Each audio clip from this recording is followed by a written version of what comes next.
Bonjour à tous, alors dans cette vidéo on va parler réglage de base et utilisation des appareils Humminbird Helix G3 et G4 pour une utilisation en mer.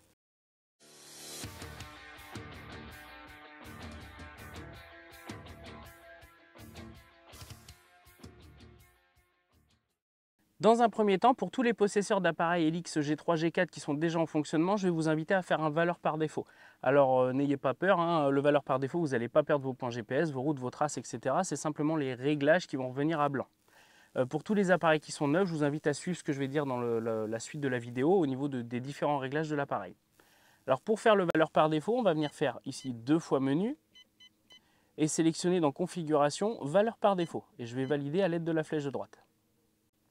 Une fois que le valeur par défaut est fait, l'appareil il est revenu sur ses réglages usine. Il va falloir attendre quelques secondes en fait, que l'appareil se remette à travailler sur ses réglages d'origine, donc le temps qu'il se recale.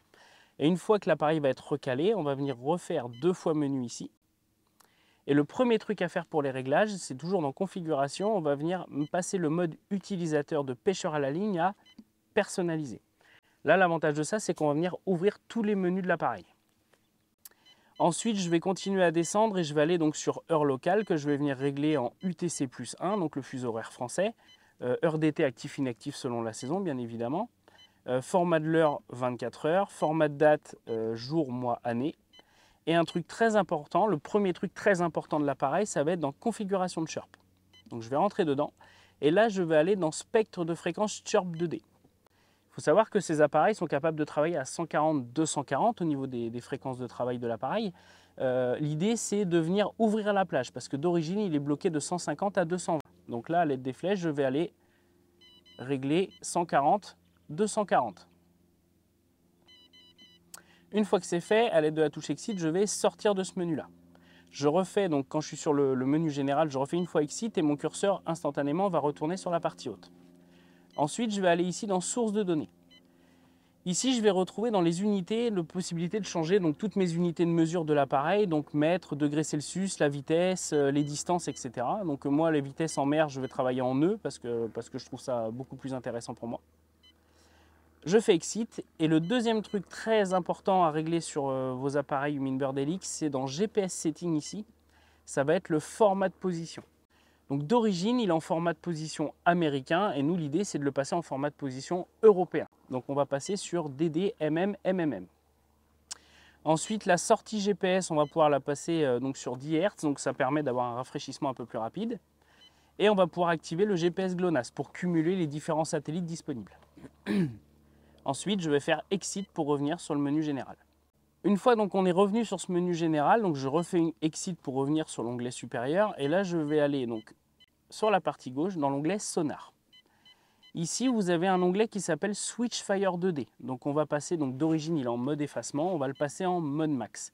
Alors, je vous invite à aller voir les différentes vidéos qu'on a mis en description sur l'utilisation et pourquoi on utilise le mode max, le mode effacement, donc sur les vues 2D bien évidemment, et les différents réglages en utilisation sur le down et le side imaging. Donc les liens sont dans la description de la vidéo, n'hésitez pas à aller les consulter, elles sont très intéressantes.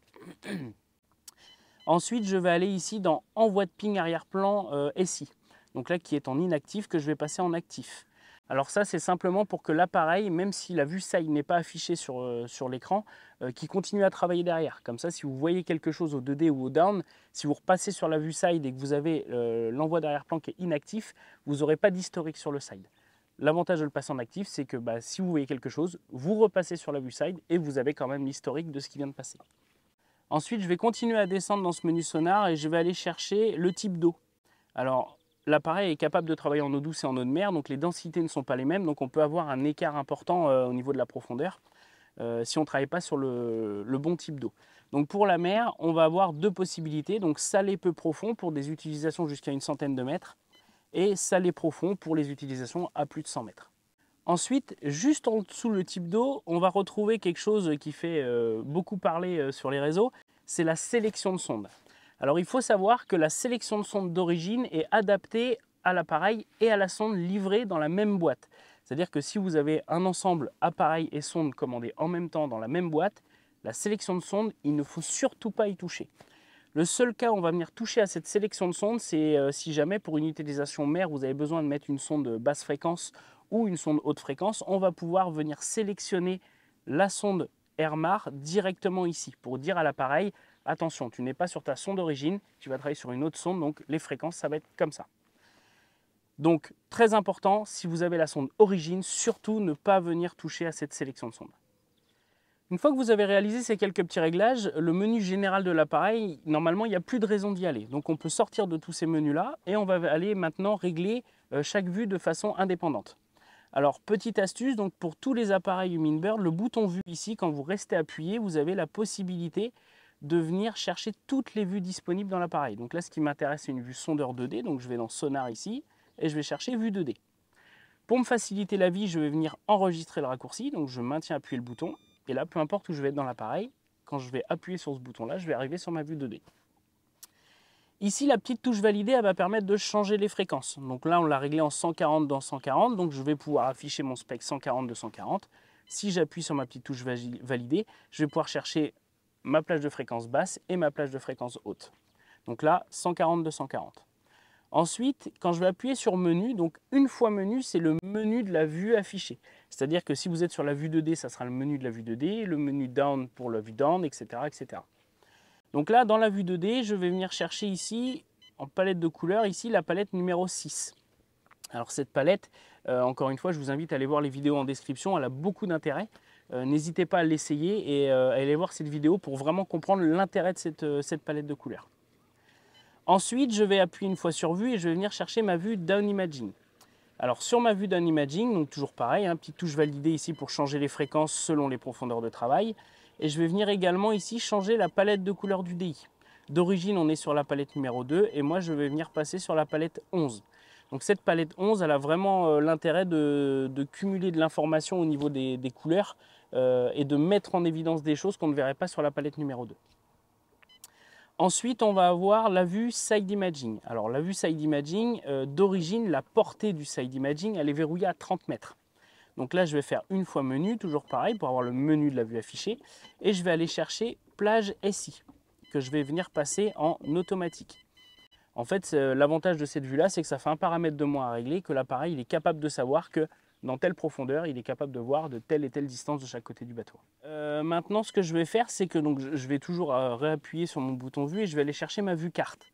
Donc là, je vais sur carte, vue carte en pleine page. Je vais l'enregistrer en raccourci également. Et là, donc, on va pouvoir donc ici zoomer sur la cartographie. Et un truc très important, sur la petite touche validée ici, vous avez la possibilité d'afficher la station de marée lorsque vous avez une carte de navigation dans l'appareil, ce qui permet d'afficher le marégraphe. Petit point très important, tous ces réglages sont à réaliser lorsque le bateau est à flot. Alors pour la simple et bonne raison, c'est que déjà on ne fait pas travailler un appareil avec une sonde hors de l'eau, c'est pas fait pour.